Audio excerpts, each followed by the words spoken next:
안녕하십니까, 김방입니다. 우리가 흔히 MG세대라고 부르는 30대 이하는 우리나라, 더 나아가서는 인류 최초의 사회관계망 SNS 세대라고 할 수 있습니다. 밀레니엄 세대는 태어나면서부터 방 안에 컴퓨터가 있던 디지털 네이티브이고, 어른이 되면서 SNS를 통해서 세계와 연결이 됐죠.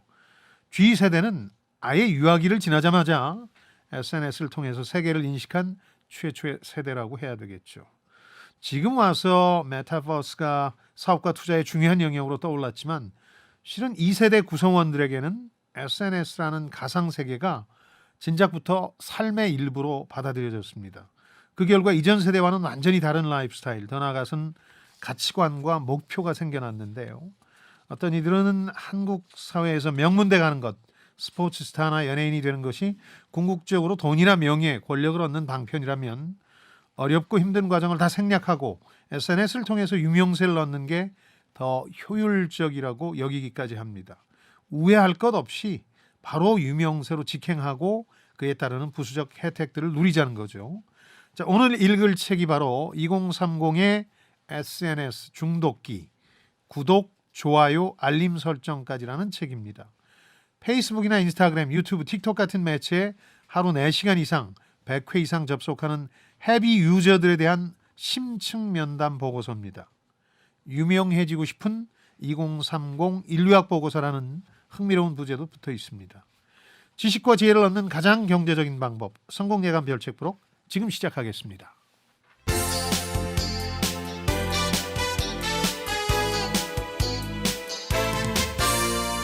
KBS 1라디오 성공예감 김방희입니다.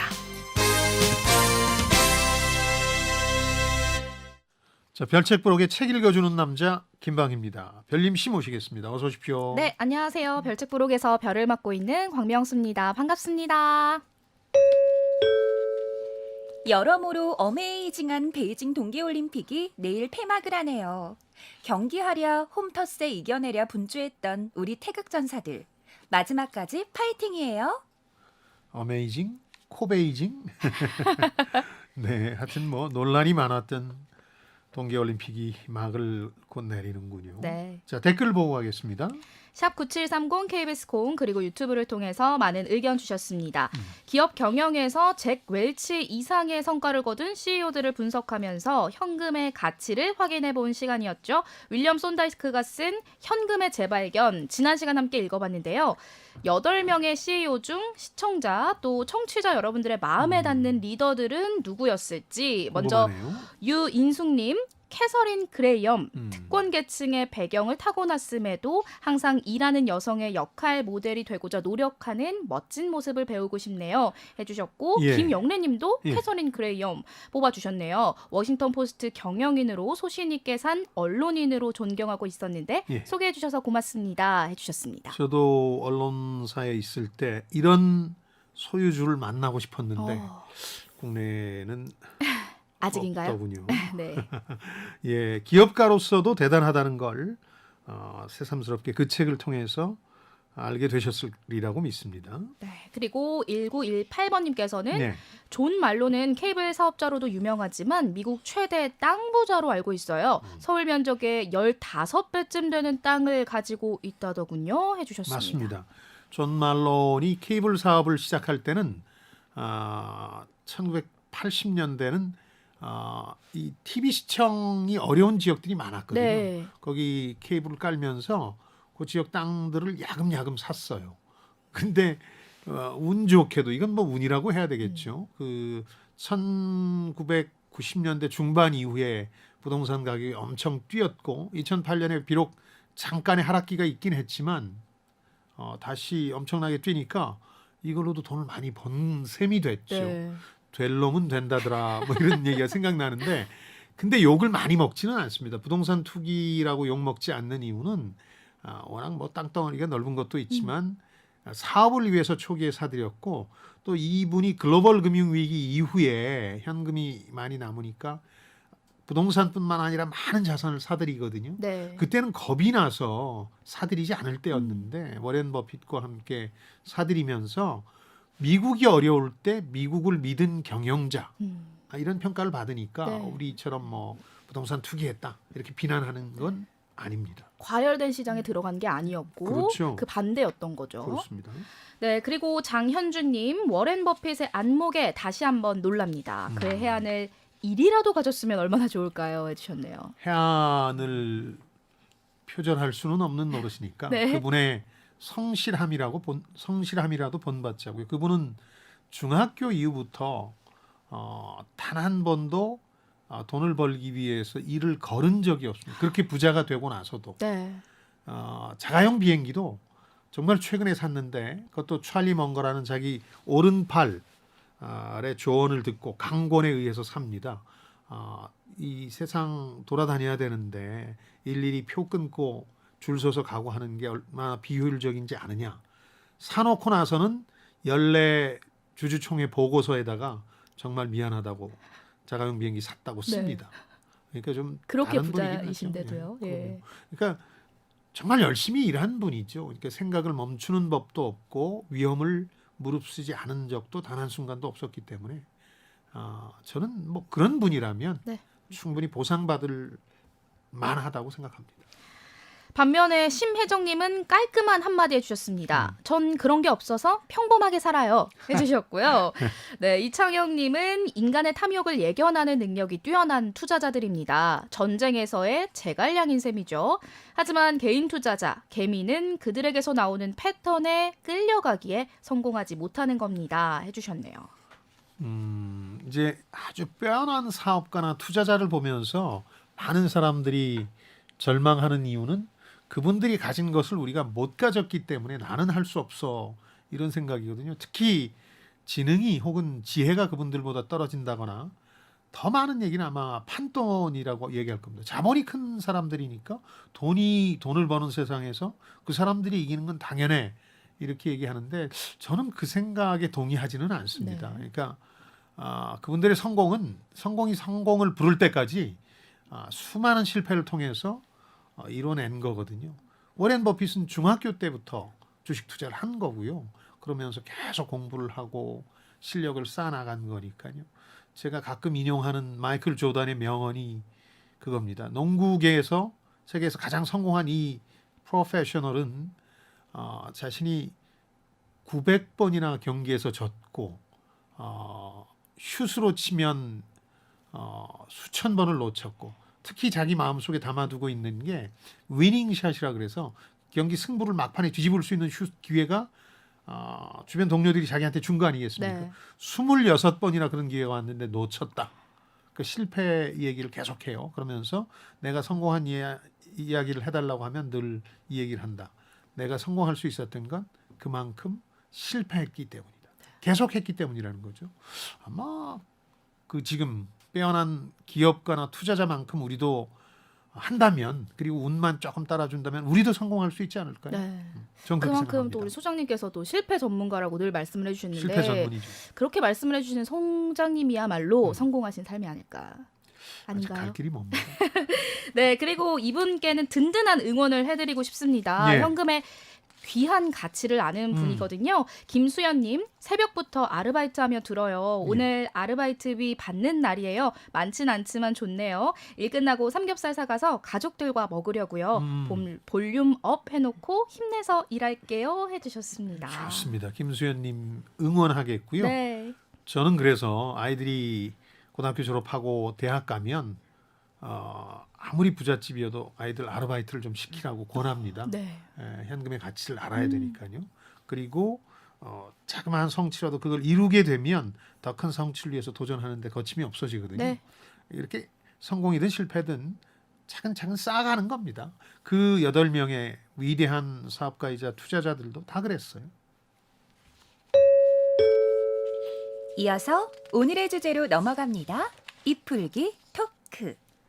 300명이 넘는 인플루언서를 심층 인터뷰한 유명해지고 싶은 2030 세대 인류학 보고서 정연욱 저자의 구독, 좋아요, 알림 설정까지 오늘 함께 읽어볼 책인데요. 예.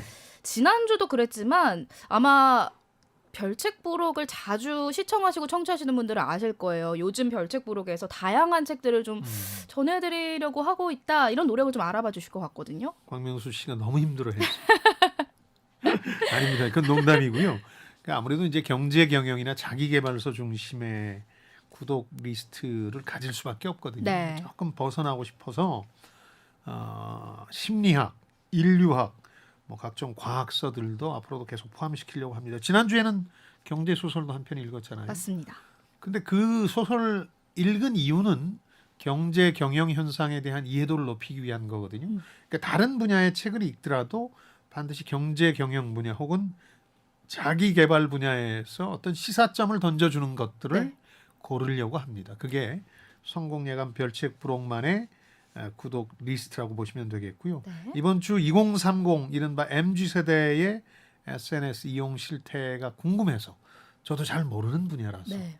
아마 광명수 씨 설명을 들어가면서 저도 이해하게 될 그런 책을 골랐습니다. 한편에 인류학 논문 같은 책이기도 해요. 네. 그리고 이 저자죠. 정현욱 저자는 대학원에서 인류학 박사 과정 중이시라고 그런 하죠. 것 같아요. 저자 소개를 보니까 저는 개인적으로 인연이 없습니다만은 대학원에서 제출했던 과제를 발전시킨 책이라고 소개가 돼 있더군요. 인스타그램의 사용자 유형별 연구라는 과제였는데 이걸 확대해서 인스타그램뿐만 아니라 페이스북, 유튜브 적극 이용자들을 유형화하고 유형으로 나눕니다. 네. 이들의 정신세계를 파헤친 책인데요. MZ 세대가 지금 소비와 경제 주역으로 떠올랐다고 늘 입버릇처럼들 미디어가 얘기하잖아요. 근데 정작 그 MZ 세대의 삶에서 가장 중요한 부분이 된 이 SNS 활용기 혹은 뭐 중독기 네. 이런 건 면밀한 분석이 없어서 이걸 위한 기초 작업으로 이 책을 한번 들여다보자 하는 제안을 드리고 싶습니다. 네. 그러니까 젊은 세대가 SNS를 어떻게 이해하고 또 활용하고 있느냐를 분석한 건데 예. 굉장히 흥미로웠던 게 예. 무슨 미술 화풍처럼 물질파, 뭐 육체파, 정신파로 구분을 하고 있어요. 이 점도 굉장히 흥미로웠죠. 무슨 야수파 이런 것처럼 네네. 저도 이것이 흥미로워서 이 책을 골랐는데요. SNS에 빠져든 세대가 어떤 부분을 SNS에서 부각시키느냐 이걸 가지고 이제 구분을 했더군요. 네. 물론 뭐 이렇게 세 가지로만 구분할 수 있느냐 각기 다른 목적으로 다른 내용들을 올리는데 이렇게 따져볼 수도 있지만 그래도 광범위한 분류로는 비교적 정확한 게 아닌가 싶어요. 지난해 10월에 출간이 됐고요. 책 맨 앞 일러두기를 보니까 이 책에 기반이 된 논문과 방법론을 서술했는데 325명의 헤비 유저의 기준이 하루에 4시간 이상 이 SNS를 하고 100회 이상 접속하는 네. 그런 사람에 대한 심층 면접이다. 이렇게 소개가 되어 있군요. 그 정도는 안 하시죠? 네. 저는 그 정도는 안 합니다. 그렇죠. 예. 헤비 유저는 아니실 테고 저는 뭐 아예 거의 들여다보질 않고 있기 때문에 네. 오히려 많이 배우려고 합니다. 그래서 제가 소장님보다는 조금 더 하는 걸로. 당연히 그렇죠. 예, 이 예. 책이 굉장히 흥미롭다라고 해주셨지만 예. 그 과정에서도 조금 아쉬운 점이 있으셨다면 어떤 부분이 있으셨을까요? 그 일러두기에 맨 앞장에 그러니까 객관적 사실에 기반했다. 혹은 뭐 과장과 편견이 개입하지 않도록 경계하면서 서술했다. 이게 멋지긴 한데 네. 꼭 그럴 수 있었을까 하는 의문은 들어요. 무슨 네. 얘기냐면 300여 명 인터뷰를 하고 그 사람들 얘기를 재구성한 거거든요. 여기 보면 유형별로만 분류한 게 아니라 각 유형에 한 4-5명의 그런 사람 얘기가 들어가는데 실존 인물이 아닙니다. 네. 그거는 이제 자기가 인터뷰한 사람들 얘기를 섞어서 네. 그 재창조한 거거든요. 네, 대화 형식으로 만들기도 그렇습니다. 했고요. 일종의 그 옴니버스 소설이다. 한 편 한 편이 작은 단편 소설처럼 느껴지기도 네. 하고 저는 오히려 칭찬해주고 싶은 건 이 저자의 필력입니다. 필력이 상당히 간결하면서 흥미를 더하는 거여서 잘 성장하면 뭐 인류학 분야에서도 석학이 될 수 있겠지만 네. 작가로서도 해밍웨이나 레마르크의 버금가는 위대한 작가가 될 수도 있겠다. 네. 아주 문체가 간결하고 박진감이 넘쳐서 네. 제가 칭찬해주고 싶었습니다. 후배니까. 필력에 네. 대해서 설명을 해주셨는데, 네. 그러니까 거듭 읽다 보면은 SNS 헤비 유저에 대한 어떤 객관적인 서술보다는 소설 같다라고도 말씀을 해주셨어요. 약간의 냉소가 좀 읽히기도 네, 했거든요. 시니시즘이라고 얘기할 부분들이 조금 있는데 저는 비슷한 세대를 들여다봤으니까 오히려 굉장히 그 SNS에 빠져드는 이유에 대한 일종의 강변까지도 포함하는 서술이 되지 않겠느냐 이렇게 생각했는데 쭉 네. 읽어보니까 약간 거리를 두고 냉소적으로 바라보는 듯한 시선도 있었던 것 네. 같아요. 뭐 좋게 얘기하면 객관적일 수도 있겠고 또 아쉬운 게 이제 각 유형별로 그 내면의 심리를 본격적으로 파헤친 부분이 좀 부족하다거나 유명세라는 게 대가가 따르잖아요. 그렇게 열심히 하지 않는 이유는 부작용도 많이 광명수 씨가 경험해 보셨기 때문에 그런 건데 그런 부분에 대해서 짧게 나오고 서둘러 마무리한 느낌이 좀 있다. 네. 그래서 아마 이런 점들을 좀 보완해서 좋은 박사학위 논문 한 편으로 나오지 않을까 그런 기대를 해보겠습니다. 몸풀기 이풀기를 마쳤으니 이제부턴 심화학습으로 넘어가겠습니다. 오늘의 책 구독, 좋아요, 알림 설정까지 이것이 궁금하다. 키워드를 뽑아볼게요. 그리고 성공예감 별책 부록도 구독, 좋아요, 알림 설정 잊지 마세요. 찡긋! 첫 번째 키워드, 유명세.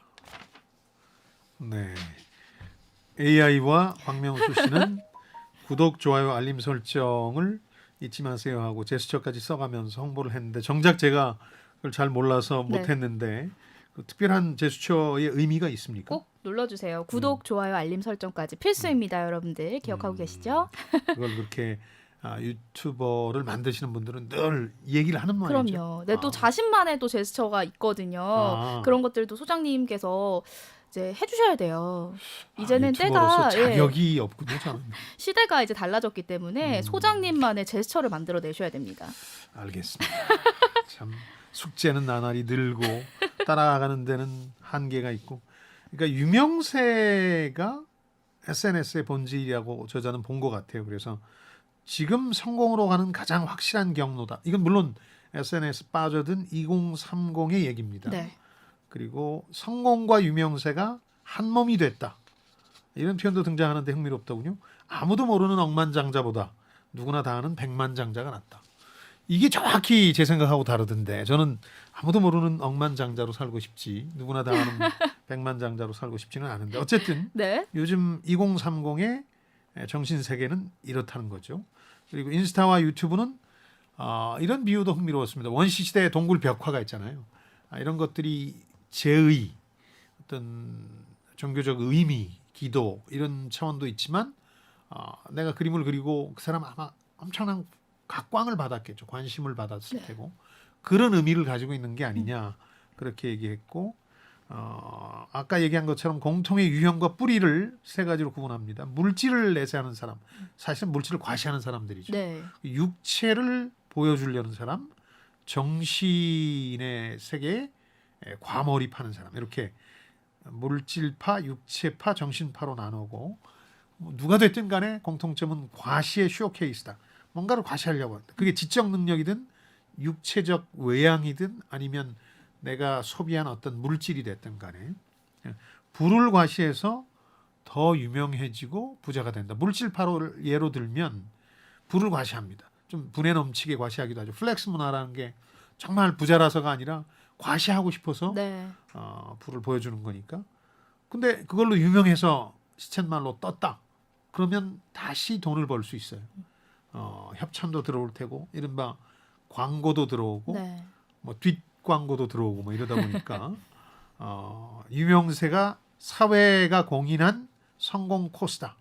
마치 토익이 대한민국에서 영어의 공인 성적이듯이 유명세야말로 사회 공인 성공 코스다. 그리고 긁지 않은 장밋빛 로또이자 찬란한 미래를 약속하는 코인이다. 네. 이렇게 이 책에서는 묘사해놨는데 유명세에 대한 30대 이하의 집착이 이토록 강한 줄은 저는 잘 몰랐습니다. 네. 그러니까요. 그래서 첫 번째 키워드를 유명세로 꼽아주신 것 같은데 예. 사실 이 책의 주제가 한 단어로 설명하자면 유명세가 아닐까 싶어요. 그렇죠. 젊은 세대들이 이미 SNS를 삶의 일부로 받아들였는데 소장님께서도 이 유명세가 성공으로 가는 가장 확실한 경로다라고 생각을 하시나요? 가장 확실한 경로인지는 모르겠습니다만은 저희 세대나 혹은 그 이전 세대도 유명세가 돈과 명예와 권력을 갖다 줬던 예는 많죠. 네. 영국의 낭만파 시인인 바이런 예가 대표적인데 이분은 신체적 결함이 조금 있었지만 외모가 너무 잘생긴 분이었죠. 그래서 이분이 지나가면 이제 거의 모든 동네 처녀들이 문을 열고 다 보고 꽃을 집어던졌다고 네. 할 정도로 그러다 보니까 재능도 엄청나게 빼어났지만 천재였지만 재능에 이런 유명세가 가미가 되니까 본인 입으로 얘기했듯이 어느 날 눈 뜨고 보니까 유명해져 있더라. 네. 이런 상황이 된 거거든요. 첫 번째 시집을 발표하자마자 그간의 유명세, 세간에서 알려졌던 유명세까지 결합이 돼가지고 그냥 폭발해버린 거죠. 첫 시집을 내자마자 그냥 영국민 전부가 아는 사람이 된 거죠. 네. 뭐 이런 것처럼 분명히 그 유명세라는 건 성공 방정식의 일부이긴 한데 그 지금은 SNS가 그 유명세를 낳는 가장 효과적이고 효율적인 방법이 된 거죠. 유명세의 중요성이 더 커져버린 거죠. 네.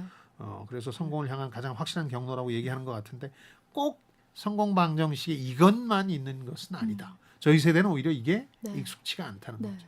유명세로 인한 이 성공으로 갈 수 있는 지름길 예전에도 있어 왔던 거네요. 그렇죠. 그 광명수 씨 같은 경우도 보면 유명세의 중요성을 어느 정도로 보세요? 이 성공에서?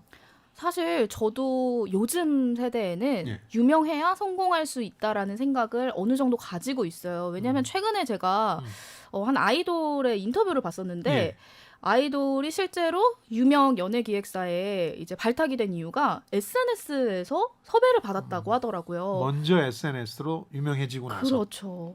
그러니까 예전 같았으면 내가 연예인이 되고 싶으면 가서 오디션을 봐야 하는데 예. 요즘에는 이미 SNS에서 유명하고 예쁜 나를 보고 발탁을 하는 거거든요. 그렇죠. 그렇기 때문에 그런 부분만 봐도 유명세가 있어야 성공으로 갈 수 있나라는 생각을 가지게 되더라고요. 우리 세대는 유명해지지 않으면서 돈과 권력, 명예를 얻는 조용히 네. 은밀하게 이걸 더 중시했던 세대 같기도 해요. 그러니까 시간이 걸렸죠. 네. SNS처럼 뭐 금방 어떻게 되는 건 아니니까. 근데 지금도 그 선택은 남아 있다고 생각해요. 네. 유명세를 통해서 빨리 갈 수도 있지만 좀 묵묵히 어떤 분야에서 자기 일을 통해서 천천히 그러나 확실하게 성공으로 가는 길도 있다. 네. 이게 전부라고 생각들을 하시겠죠. 네. 근데 이 책은 2030에 대한 인류학적 보고서니까 이게 전부라고 믿는 이 사람들의 정신세계를 소개하고 있는 거죠. 근데 또 그런 이야기도 있잖아요. 네. 너무 빨리 유명해지면 좀 위험하다라는 이야기도 있는데 예. 그만큼 유명세에 따른 어떤 혹독한 대가라고 해야 될까요? 그런 것들도 생각을 해야 되지 않을까요? 그렇죠. 실제로 우리가 많이 보고 있지 않습니까? 네. 연예인이나 프로스포츠 선수들도 뭐 예를 들어서 인성 교육이나 경험이 충분히 누적되지 않은 상황에서 너무 각광받으면 실수 연발로 몰락하는 경우가 있듯이 맞습니다. SNS는 더 심각할 수도 있죠. 네. 뭐 내 유명세에 대한 준비나 대가에 대해서는 전혀 훈련이 안 돼 있는 상황에서 그야말로 사고가 나는 거죠. 그런 걸 거의 매일 연예면에서 요즘 읽지 않습니까? 네. 연예인 뉴스처럼 유명한 유튜버 얘기도 요즘은 나오니까. 그럼요. 그렇죠? 그런 점에서 보면 굉장히 중요한 게 유명세의 대가인데 이 책은 조금 아쉬운 부분은 그 부분에 대한 그 당사자들의 토로가 별로 없어요. 책의 그냥 결론 부분에서 잠깐 대가를 치러야 된다. 짤막하게 기용이 마지막 있다. 부분에 네. 그렇죠. 그런 정도로 마무리하고 있는 거죠. 이어서 다음 키워드 뽑아볼게요. 두 번째 키워드, 물질파. 제가 설명은 드리겠습니다만은 학파가 나오는군요 이제. 그렇죠. 설명은 드리겠습니다만은 제가 잘 몰라서 설명이 왜곡될 수도 있으니까 우리 광명수 씨가 바로 잡아주시면. 네, 알겠습니다. 그러니까 이 물질파는 부를 과시하는 우리가 플렉스 문화라고 하는데 네. 바로 그거죠. 그래서 6만 원짜리 6만 3천 원인가요 하는 신라 호텔의 망고 빙수에 사람들이 몰려가서 인증샷을 올리는 문화가 대표적이겠죠.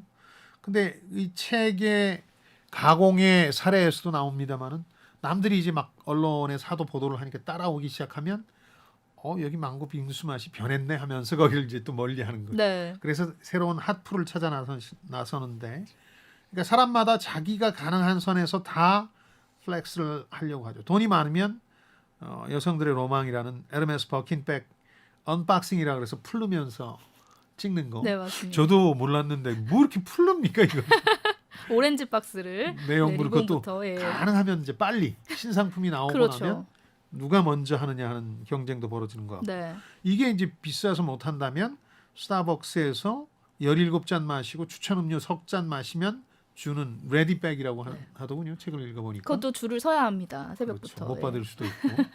저는 예전에는 이제 그 커피 전문점 카드를 만들어서 많이 이용했는데 최근에는 거의 이용 안 하고 있거든요. 네. 그 허튼 소리 하는 오너를 위해서 내가 돈을 줄 수는 없다는 아하. 생각이 들어서. 네. 근데 어쨌든 그때마다 저희 직원들이나 주변 후배들이 그 포인트를 달라고 했던 이유가 바로 이런 백 때문에. 맞아요. 커피 많이 드셨으니까. 근데 그 뭐 이런 것도 있고 또 성형을 해서 그걸 올리는 경우도 있고 그것도 너무 자연스러워져서 뭐 극단적인 경우는 성괴라 그래서 비난도 하지만 네. 자연스럽게 성형을 받아들이는 것 같고 충성도 테스트라는 게 있어요. 그러니까 이 팔로워 구독자들이 나한테 얼마나 충성을 다 바치느냐 이런 테스트들이 있다고 그래요. 그래서 뭐 내가 살 테니까 어디로 모여라. 그럼 몇 명이 모이는지 네. 뭐 이런 것들도 있고 차스타그램이라 그래서 뭐 수입차 비싼 수입차 같은 걸 보여주려고 노력하는 쪽도 있고 그런 점에서 인증샷이 만든 문화로 2030의 문화로 꼽은 게 브런치 아점 먹는 거 그다음 맥북 디저트 이건 저도 실감하는 게요. 저는 아주 두꺼운 노트북을 씁니다. 네. 그리고 키보드 자판이 큰 걸 좋아해요. 네, 네. 제가 손가락이 굵어서 마치 오타가 많이 나니까. 데스크탑처럼요. 네. 그리고 떨어뜨려도 큰 문제가 없는 그 브랜드는 못 밝히겠습니다만 지금은 유행해서 한물 같다고 볼 수 있는 그 브랜드의 노트북을 들고 가는데 네. 커피 전문점 가려고 그러는데 그 직원이 그러더군요. 그거 들고 들어가지 말라고.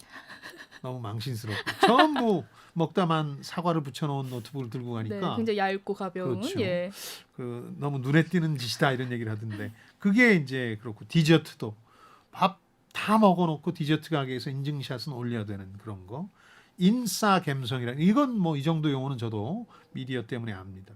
핫플 네. 핫플레이스를 찾아다니는 거 여기 조금 극단적인 가공의 사례가 하나 있는데 지방에 아주 부자인데 가난을 일부러 체험하는 사람의 얘기가 나오는데 결국 SNS에서 자신의 부를 다 드러내고 마는 그런 예도 나오는데 참 마음이 아프더군요.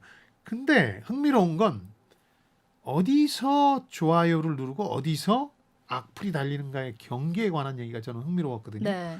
그러니까 사람들이 그냥 이런 SNS를 통해서 한강 뷰 아니면 한강물인 인생을 자조적으로 얘기하는데 한강 뷰가 보이는 멋진 집에 사느냐 아니면 한강물처럼 이제 오염원의 일부로 사느냐 뭐 이런 자조적인 얘기를 하는데 어떤 경계에 대해서는 민감한 것 같아요. 그러니까 사촌이 땅 사면 배 아픈데 사촌이 가방 사면 구경해 볼래요. 네. 뭐 이런 거 눈요기 했다 재밌었네. 예서 아니면 야 일할 맛 안 나네. 이거 불쾌하게 느껴지네 하는 미묘한 경계가 있더라. 네. 그 부분이 흥미로웠어요. 저희가 농담 삼아서 불의는 참고 불이익은 못 참는 거냐 그런 얘기를 하는데 그것도 이 경계에 관한 얘기 같아요. 그러니까 내가 하는 일이나 이런 데서 상당히 나와 대조적이면 불쾌하게 보지만 누군가가 돈이 많아서 과시하면 재밌네. 네. 나도 저렇게 되고 싶네 하고 네. 괜찮은 거예요. 부과시까지는 괜찮은데 여기서 어떤 선을 넘어서서 합리적이지 않은 방법 혹은 공정하지 않은 방법으로 그 돈을 벌었다 싶을 때는 어김없이 이제 악플을 다는 네. 그런 경계가 있더라고요. 그래서 비교를 해보자면은 네. 어떤 유명 연예인이 몇십억 되는 건물을 샀다라고 하면 사람들이 뭐 연예인 걱정할 거 없어, 뭐 나나 잘 살아야지 이러면서 약간 부정적인 반응이 있었다면 예. 인플루언서 같은 경우는 요즘 사실 여행하기도 굉장히 힘든데 예. 막 퍼스트 클래스를 타는 모습을 보여준다든지 이런 모습을 보여주는데도 굉장히 우호적인 댓글이 온다라는 거죠. 그런 반응 왜 극명하게 엇갈리는지 어떻게 생각하시나요? SNS의 세계에 빠져든 사람들은 거기서 유명해져서 수입을 올리는 사람들에 대한 공감이 높은 것 같아요. 그거는 노력을 하고 그 결과로 얻어낸 성과라고 생각해요. 네. 그러니까 이른바 셀프 메이드라고 생각하는 거죠. 자기가 직접 이룬 것이라고 생각하고 자수성가형이라고 보는데 연예인들에 대해서는 어느 순간부터 그것도 이제 너무 갑자기 떠서 부를 많이 획득한 연예인들에 대해서는 좀 지나치다. 네.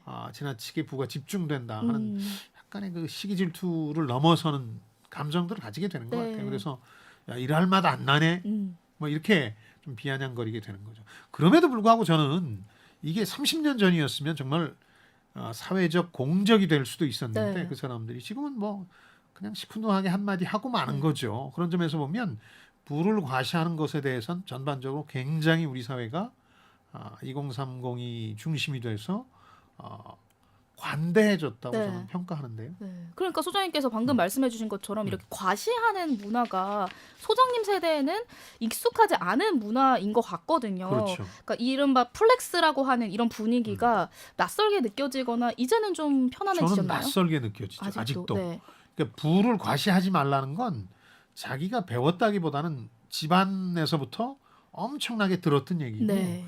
그다음 주변 또래나 주변 사람들한테도 조금 뭐 부를 과시하려고 그러면 한두 마디씩 들었었거든요. 그래서 자제하는데 또 튀지 말라 이런 그렇죠. 이야기들이 많았잖아요. 두 가지 이유가 있었던 것 같아요. 생각해 보면 부를 과시하지 말라는 데는 하나는 이제 약간 철학적 의미에서 공동체 정신을 흐트러뜨리는 거니까 네. 어려운 사람이 많은데 너만 부를 과시하면 그 사람들 입장은 뭐가 되느냐 이런 게 있었고 그보다 더 실용적인 이유 때문에 부를 과시하지 말라는 부모님들도 많았어요.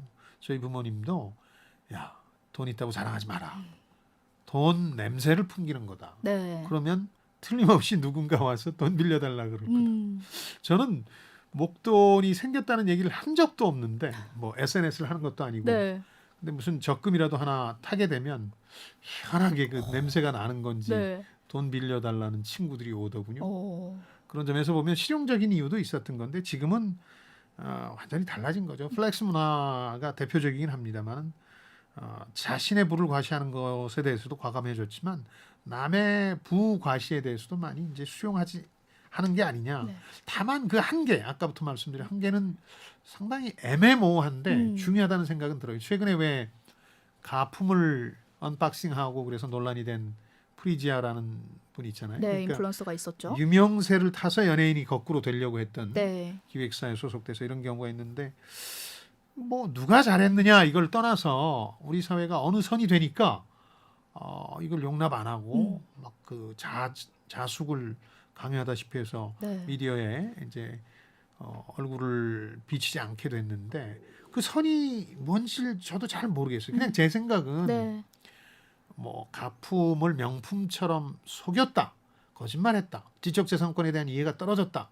이거는 명분인 것 같고 두 가지 이유 때문에 2030들이 격분한 것 같은데 하나는 흑수저가 네. 금수저 흉내냈다. 음. 혹은 금수저인 척했다. 네, 네. 이건 대중들의 속물근성이 좀 너무 나간 것 같고 당사자가 희생양이 된 느낌이 있는데 그게 아니고 다른 차원에서 보자면 연예인 빌딩 산 것처럼 좀 너무 갑자기 노력에 비해서 많은 것을 얻었다. 의심이 든다. 네. 이런 부분이 있었던 것 같아요. 왜 그 스파의 언니들 보면 그 중에 일부는 막 어려운 과정을 거치면서 자기 힘으로 일군 것에 대한 얘기를 하잖아요. 그렇죠. 그런 분에 대해서는 굉장히 호의적인 시선을 네. 보내는데 여기는 의심스럽기도 하고 여러 가지 자수성가의 느낌이 안 나니까 화를 냈던 게 아닌가. 그 선 차이가 네. 미묘하지만 굉장히 당사자뿐만 아니라 대중들 사이에서도 중요한 것 같아요. 네. 그래서 이 유명세에 대해서 너무 긍정적인 부분만 보지 말고 부정적인 부분도 분명히 있다라는 거를 알아두셔야 될 것 같고 그렇죠. 또 요즘 길거리에 다니다 보면은 눈썰미 있으신 분들은 또 패션에 관심 있으신 분들은 다들 아시겠지만 예. 여성분들 동그란 마크가 달린 패딩 굉장히 많은데 그게 굉장히 비싸거든요. 한 200만 원 정도 넘는 옷인데도 불구하고 그거 너도 몇 개 나도 갖고 계시지 않아요? 아유 저는 없습니다. 예. 열심히 벌어서 하려고 하는데 예. 이렇게 굉장히 고가임에도 불구하고 많은 여성분들 또 아이들까지도 입고 있어요.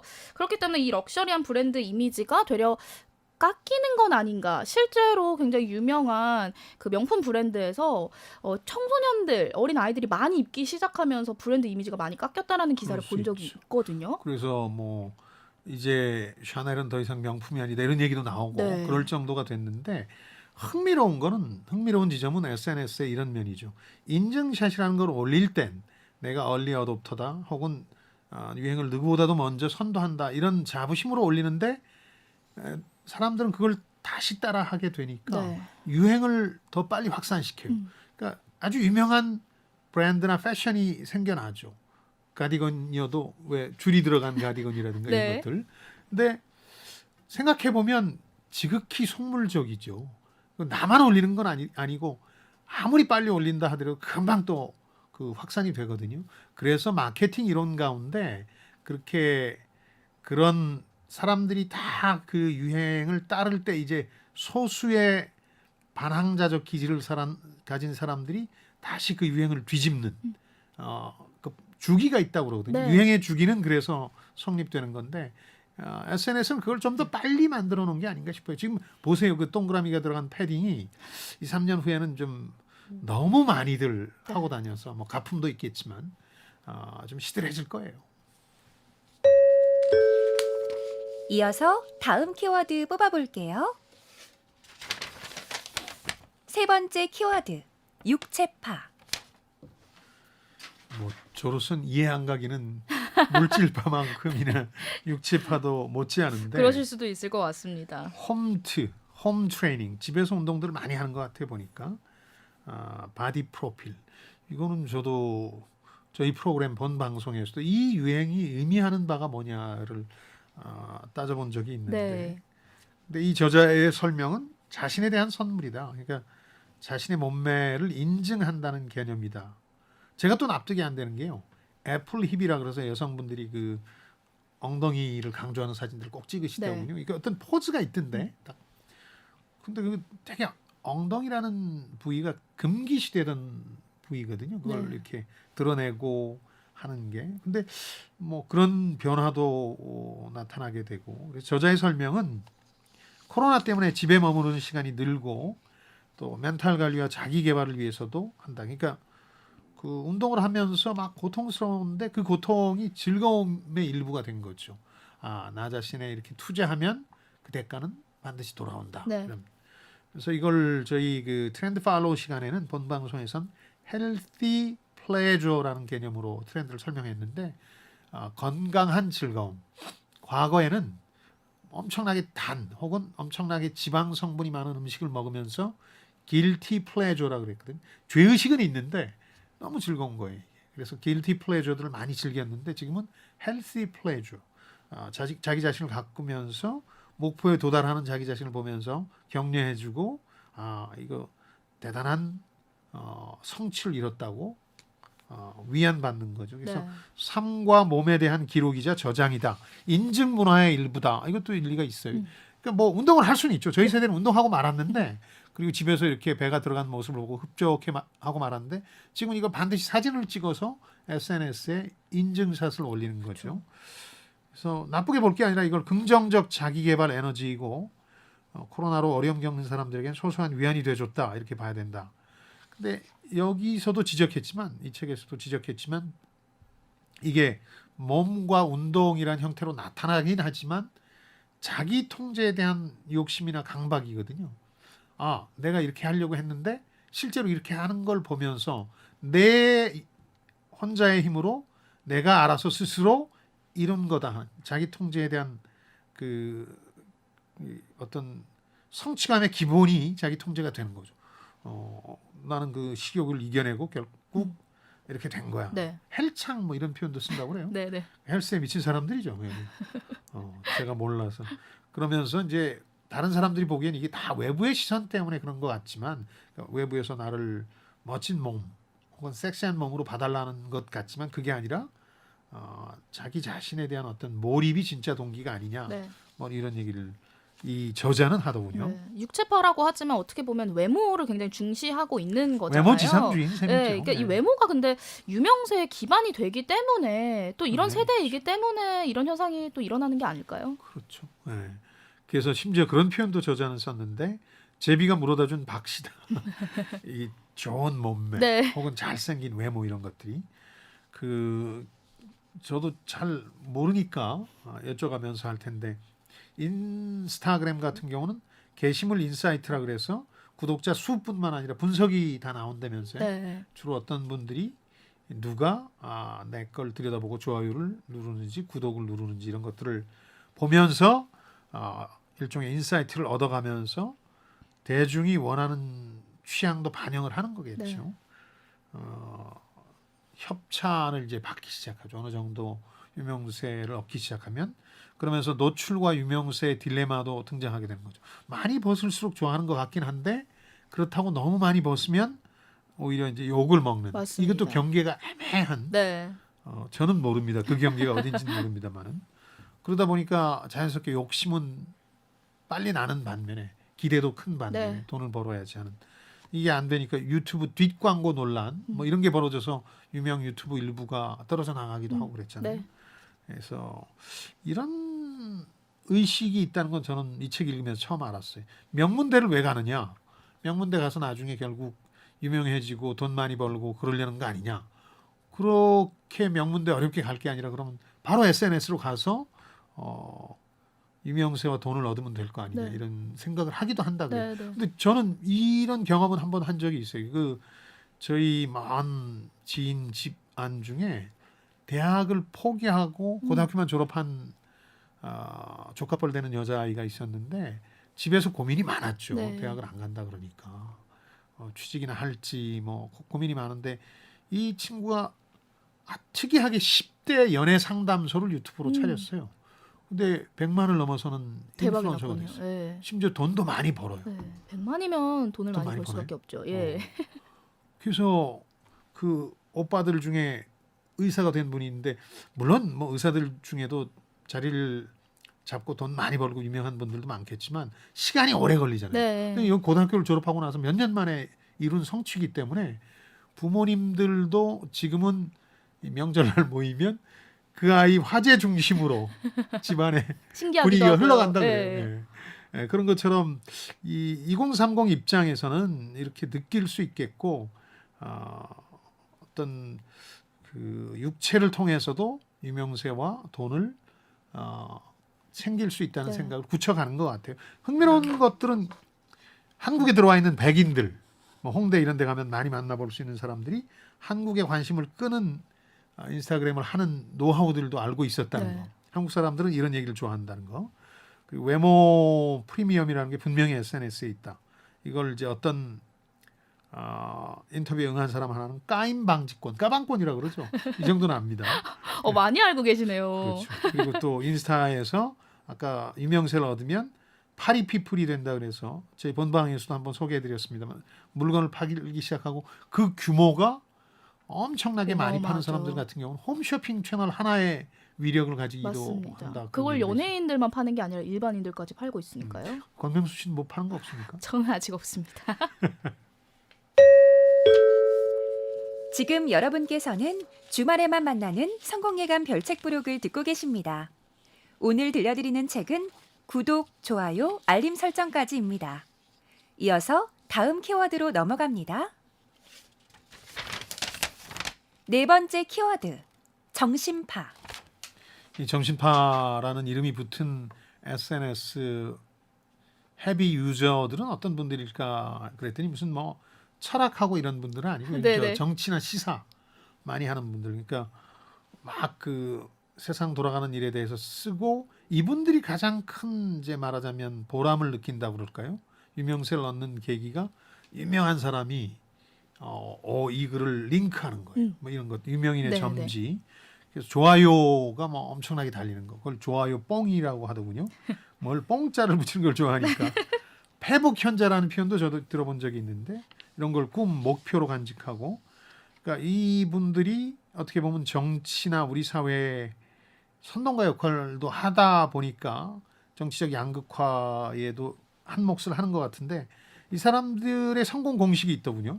그러니까 상대 진영, 뭐 보수는 진보, 진보는 보수. 상대 진영을 공격해서 양쪽 진영의 격렬한 반응을 유도하는 네. 거죠. 그리고 정말 자신이 있으면 실명으로 상대를 공격하는 실명 저격. 그리고 콜링 타임이라 그래서 아주 더 아랫사람 부르듯이 해가면서 특정인을 비하하는 거. 그래놓고 이제 이게 또 명예훼손이나 이런 소송전에 돌입할 가능성이 높으니까 삭제는 안 하고 나만 보기로 바꾼다든지. 구멍파기라는 얘기도 나오던데 구멍파기는 누군지를 분명히 실명으로 밝히진 않지만 좀 애매하게 특정인을 공격하면 이제 구독자들이 달려들어서 네. 특정인이 누구다를 밝혀내고 그야말로 공격하는데 그러니까 사실은 정치 지형을 왜곡하고 서로 대립적이 되게 하는데도 이 SNS가 큰 역할을 하는 것 같아요. 네. 이런 얘기가 있다는데 이 책에서 읽은 건데 맞습니까?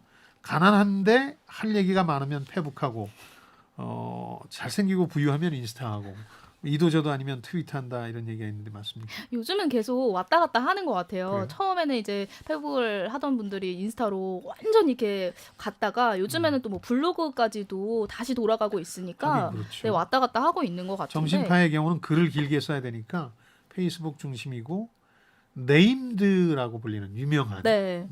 사람이 목표라고 하더군요. 네, 그런 부분들은 맞는 것 같아요. 맞기도 하는 그래요? 것 같고 예. 사실 정신파 같은 경우는 굉장히 위험한 게 다른 의견들을 수렴하고 또 소통하는 게 아니라 이념이 다른 사람들의 의견을 좀 배척하는 게 문제인 것 같아요. 그렇죠. 그래서 이른바 정치적 양극화가 네. 더 강화되는 거죠. 이건 뭐 우리뿐만 아니라 미국에서도 비슷한 현상이 나타나고 있는데 특히 기성 미디어가 여기 끼어들어서 한 몫을 합니다.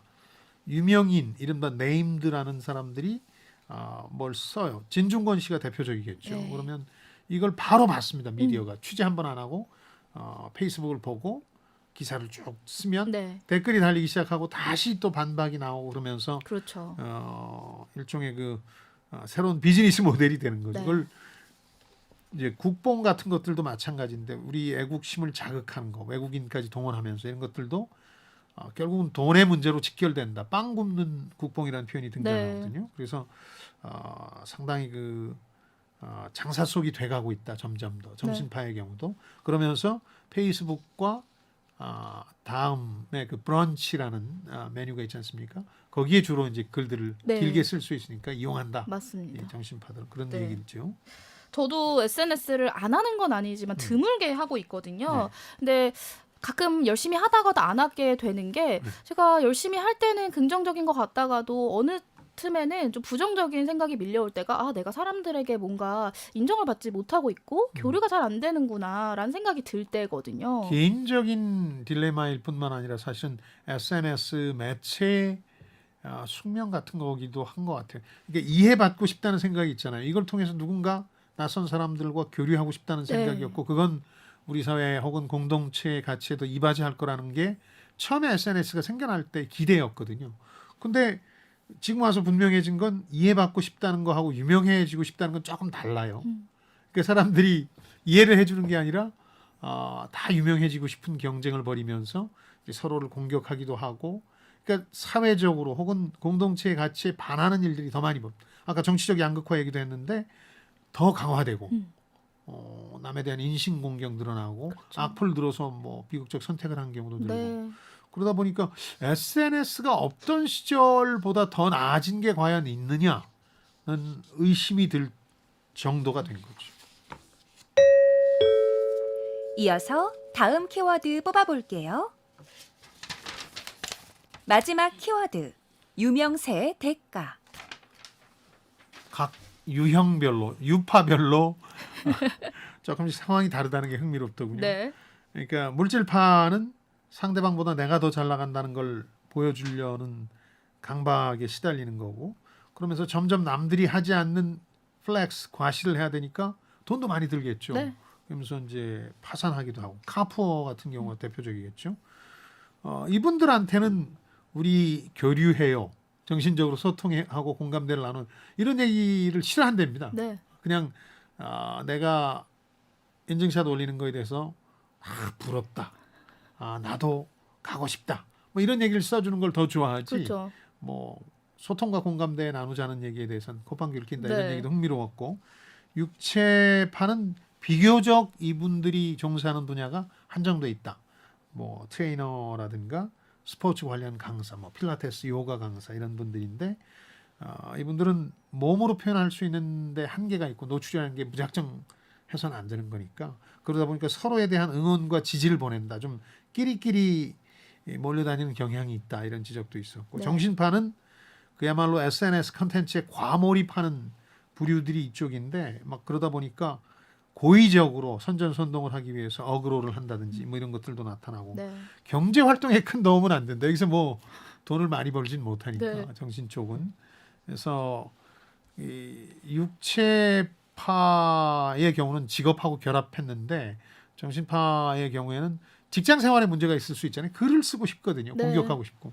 그러니까 직장 생활을 업무 시간을 이용해서 글을 쓰는데 요즘은 이게 IT 기기가 발전해서 소프트웨어 때문에 언제 어떻게 그 카카오를 쓰는지 인터넷 접속했는지 기록이 남아요. 네. 그래서 실제로 감사팀에 불려가거나 업무 시간을 이용해서 사적 일을 했다고 비난받는 경우가 왕왕 일어난다. 뭐 유명해서 이게 본업이면 이렇게 본업으로 평론가로 먹고 살아도 상관없지만 직장인이 이 정신파가 됐을 땐 이런 또 유명세의 대가를 치러야 된다. 그래서 책에 흥미롭더군요. 인생의 쓴맛을 경험하고 삶의 궤도를 이탈할 수도 있는데 유명세에 지나치게 집착할 경우 아까 감사팀에 불려간 직장인처럼 이 시대의 유명세는 미친 듯 달콤하고 죽을 만큼 쓰다. 달콤하면서 쓴 거죠. 저도 이런 점은 좀 더 깊이 파헤치고 이 SNS에 지나치게 몰입된 사람들이 어느 정도는 마음의 준비를 하고 이 세계에 가야 되지 않느냐. 네. 그러니까 저 같은 사람은 영원히 마음의 준비가 안 되기 때문에 이 세계에 갔다가는 큰 상처만 받고 이제 돌아오게 되는 거죠. AI가 선정한 심쿵 한방. 오늘의 책 구독, 좋아요, 알림 설정까지를 관통하는 핵심 구절. 한방에 정리해드립니다. 유명세는 지금 가라앉고 있는 슬픈 현실을 탈피하기 위한 생명줄이다. 2030 세대를 좀 이해하셨나요, 소장님? 예, 그러니까 저는 SNS에 대한 이해도도 높아졌지만 네. 꼭 지적하고 싶은 게 왜 SNS만이 탈출구가 됐을까? 참혹한 현실이거든요. 네. 저희 세대처럼 일을 쉽게 구하고 그 일을 통해서도 성공할 수 있다는 확신을 가질 수가 없게 돼버린 거예요. 이 참혹한 현실을 정말 이해해줘야 되고 기성세대가 그 부분에 대해서는 반성을 해야 된다는 거죠. 유명세가 성공으로 가는 유일한 길이 됐는데 더 비극적으로 표현하면 아까 AI가 읽었듯 슬픈 현실을 탈피하기 위한 생명줄이다. 네. 이렇게 돼버린 거죠. 그래서 이 책은 MZ세대에 대한 이해를 높이려는 분들이 읽으셔야 되고 특히 SNS로 사업을 하고자 하는 분들은 반드시 읽어야 될 책이다. 이런 생각이 들고요. 2030 MZ세대 자신들도 SNS 하시는 분들은 내가 뭐 하려고 이거 하고 있을까? 그냥 남 약 올리려고 혹은 내 자기 만족에 빠지려고 목적을 분명히 하기 위해서도 한번 책을 읽어볼 필요가 있겠다는 생각이 듭니다. 다음 주 책이 도착했습니다.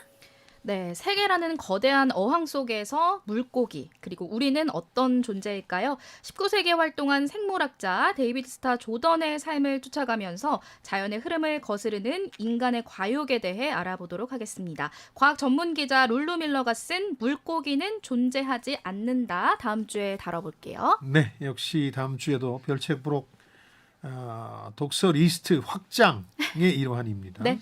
한층 더 강한 지적 게임으로 돌아올 성공예감 별책 부록 다음 주에도 기대해 주시고요. 네, 유튜브 별책 부록과 김방희 TV 그리고 팟빵을 통해서도 다시 들으실 수 있습니다. 네. 댓글이나 의견 많이 남겨주세요. 책을 통해서 세대 간 소통과 공감을 나누는 시간 성공예감 별책 부록. 저희는 다음 주말에 다시 찾아뵙겠습니다. 별의별 이야기를 책을 통해 나누는 별책 부록. 다음 주에 만나요.